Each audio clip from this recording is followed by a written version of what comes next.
Good morning, my friends. I'm Pastor Ben Hayes from First Baptist Church, Dadeville, Alabama, bringing you our thought for the day on this fantastic Friday. Don't forget to share these videos with all your friends. And don't forget that Sunday is a big day. We kick off our Christmas celebration. It's going to be fantastic. We've got Lottie Moon starting on Sunday morning, our week of prayer for international missions. Christmas parade following that, and following the Christmas parade, it's the Fire Pit Fellowship. Going to be a great day, so make sure you come out to Dadeville for all of those wonderful things that are happening on this Sunday. But right now, look with me at 1 John chapter 2, picking up in verse 15. Now remember, John is writing to believers, and he's trying to help us to know, hey, you can be assured of your salvation. You can know beyond a shadow of a doubt that you're a Christian. And if you go through this book, you'll also learn if you're not a Christian. He'll help you to see that as well. But he's given us 5 reasons, right? How we can know, ways that we can be sure. Now look what he says in verse 15.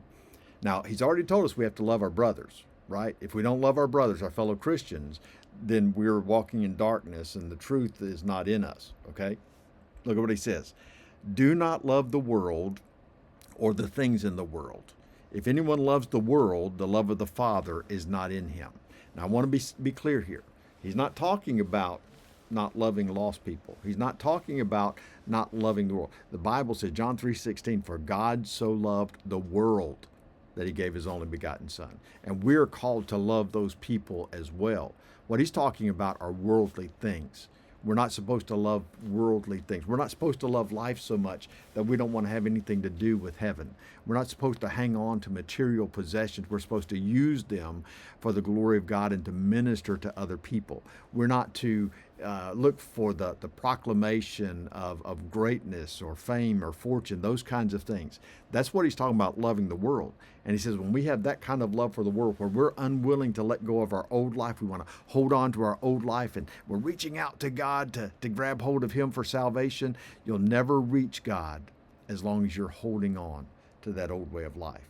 You can't, because you can't have 2 masters. That's what Jesus taught us. You can't love the world and love the Father.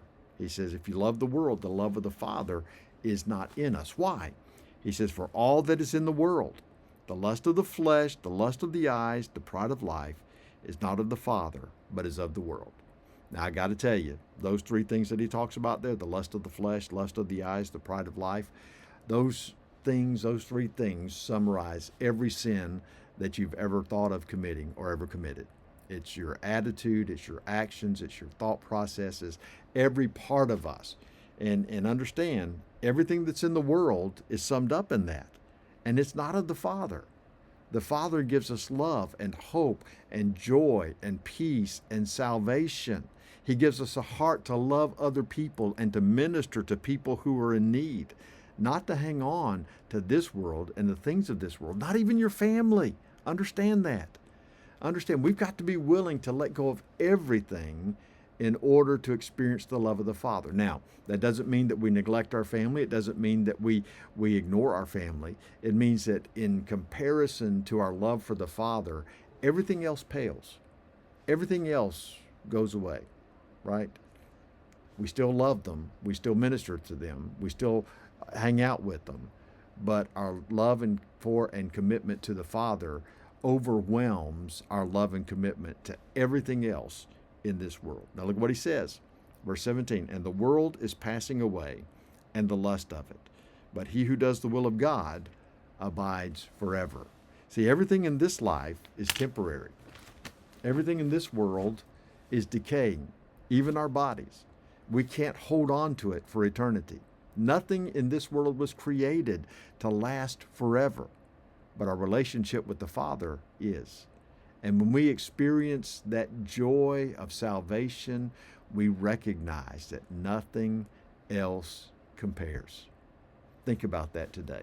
Be blessed, and I'll see you on Sunday.